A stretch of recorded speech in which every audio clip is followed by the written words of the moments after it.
All right, guys, we're going to be talking about fat loss today and what a lot of people think is the optimal way to lose fat and what actually is the optimal way to lose fat. So what a lot of people think is that you need to treat your body like they do on The Biggest Loser, the TV show. So their motivation is they want to work out and eat healthier and not eat much food at all because they hate their body, and that's kind of the wrong spot to be in. They also do a severe caloric restriction, 1,000 calories under their maintenance calories, or even more than that. They're hardly eating at all.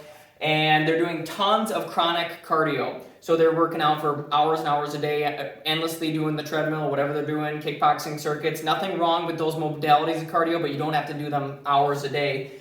Then, so with a severe caloric restriction, maybe they're doing a fad diet or whatever they're doing tons of cardio, they're gonna lose a ton of weight on the scale very quickly, but a lot of that weight is muscle mass that's lost. So about half the weight is fat, half of it's muscle when they're doing it like this, the improper way to lose fat.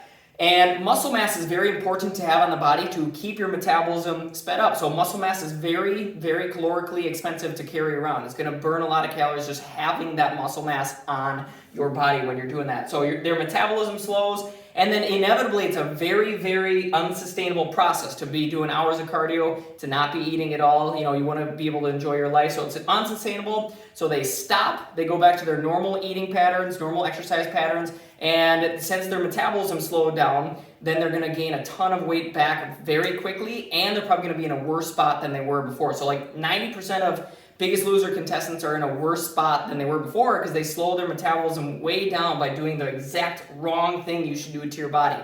Now let's talk about the right thing that you should do to try to lose fat, the optimal way. So first, let's just talk about your motivation. You should work out because you love your body, and it's going to be the best thing for your body to nourish it well and to work out. It's going to be great for your body. You want your body to be around for your grandkids and for a long time.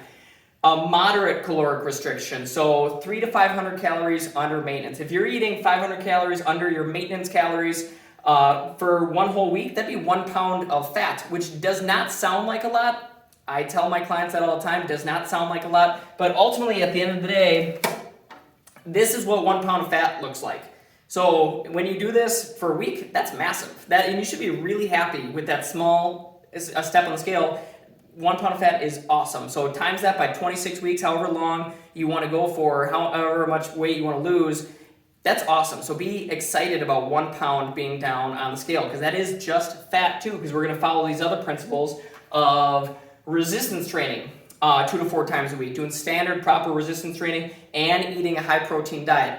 Those two things, the resistance training and eating the high protein diet, is going to tell your body that, hey, we need this muscle mass in our body. We need the muscle mass. We're in a caloric restriction, so we have to burn something. So it's going to prioritize burning fat instead of muscle because you want to keep that muscle on your body. Because if you lost a ton of muscle and fat, like the improper way, you're going to look like the body type that a lot of people refer to as skinny fat. So you want to have muscle tone. You don't want to just be a smaller version of yourself. You want to have some muscle tone to you. So that number on scale won't be as big, but you'll keep a lot of your muscle, and it's ultimately very sustainable. Also, the optimal way to do it is patience and consistency. A lot of people do the exact right things, and they follow all these rules for 5 days during the week, and then the weekend comes, and they go way overboard on their calories, or they're very inconsistent, or holidays come up, or whatever it is, and then they outdo all that hard work, and they're back at square one.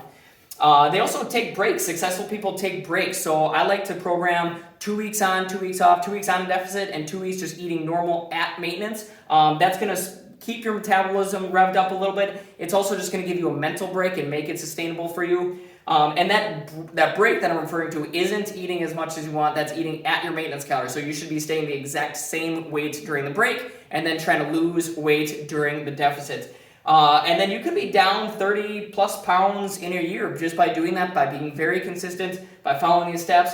30 pounds in a year, when you watch The Biggest Loser and you're seeing they lose 10 pounds in a week, that 30 pounds in a year does not sound like a lot. But when it is all this fat mass, it's going to look way better than if you just lost a ton of muscle too. You're going to have more muscle tone, you're going to feel better, you're going to be stronger, and ultimately your metabolism is going to be in a better spot. So you're actually going to be able to sustain that.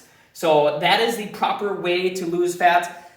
Hate to break it to you, The Biggest Loser is not a good show. They have feel-good stories for a little bit, but the contestants are not in a good spot after that show's done. So try these tips out and let me know what you think.